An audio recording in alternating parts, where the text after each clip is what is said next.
I am the chief anesthetist at Piedmont Eastside Medical Center. I have been there for 19 years.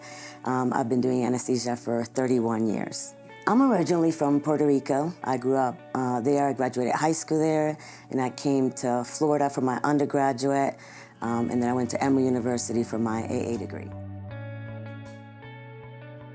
During my undergraduate pre-med career, before I went to AA school, we had to do a mini-mess or choose a topic of research, and I researched caudal anesthesia in infants. I tagged along with an anesthesia provider in our community hospital, and that's how I decided, you know what, this is something I could see myself doing. Since Premier Anesthesia came to Piedmont Eastside Medical Center, Premier has always been a great sense of support. It's not just support for our staff, but also personal support as a chief anesthetist, and also just a leadership example. Obviously, we're saving a life every day, and there's certainly days that, that impacts you more than others. There was a day that I was coming in on call, parked my vehicle, probably not so much aware of my surroundings. I'm about to close my door, and I hear this loud voice of a gentleman saying, "Where's the women's center? I'm here for my wife." And as I'm thinking about it, I'm getting chills, and I was like, oh, you're on the wrong side of the hospital. You're on the employee lot. You need to drive around to the other side. In my gut, I thought, I know this is why I'm coming in for my call case. So I head straight up to labor and delivery. As I'm nearing the floor, I hear the screaming from a patient. The lady was abrupting.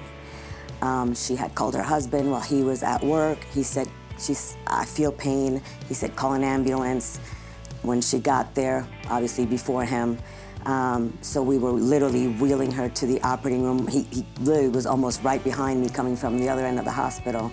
We took her in the operating room, and the baby had not made it. The baby was already deceased, before we came into the operating room, but so now we knew we had to save her life. And, during the case, as it goes with abruption, massive blood loss and complications, and it was literally a resuscitative effort. So 2 days later, after my call day, I thought, I need to go to the ICU and check on this patient. I walked by the room. I'm like, I know I brought her to this room, and I heard people talking, so I thought, okay, they must have switched her room. I went to the nurse's station. I was like, patient XY, she's still in room 285. So I walked in, and she was speaking with an older lady in the room, and I was like, knock, knock. I was like, oh my gosh, 2 days later. And she's like, Mom, this is the lady I was talking to you about. This is Annabel. Like, she remembered my name in the emergency of going to sleep, and she said, I remember what you told me. You said everything was gonna be okay. And, the lady that was next to her was her mom, and she was like, thank you for saving my daughter's life. And it was, I couldn't believe I was speaking to her. I told her, I said, you understand why I'm in shock to see you speaking? And she said, yeah, they told me that it was a miracle. By nature, I'm a very serving, acts of service kind of person, and it allows me to channel that part of myself.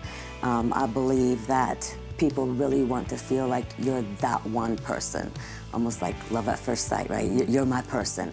I like to be that person for the patient in the day of surgery, because a lot of people are worried about surgery, but more importantly, they're worried about going to sleep and waking up, and reassure them.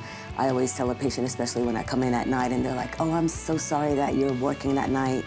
I'm here for you because, yes, I'm here for me to serve and do my job and earn a living, etc. But ultimately, we're there for a patient.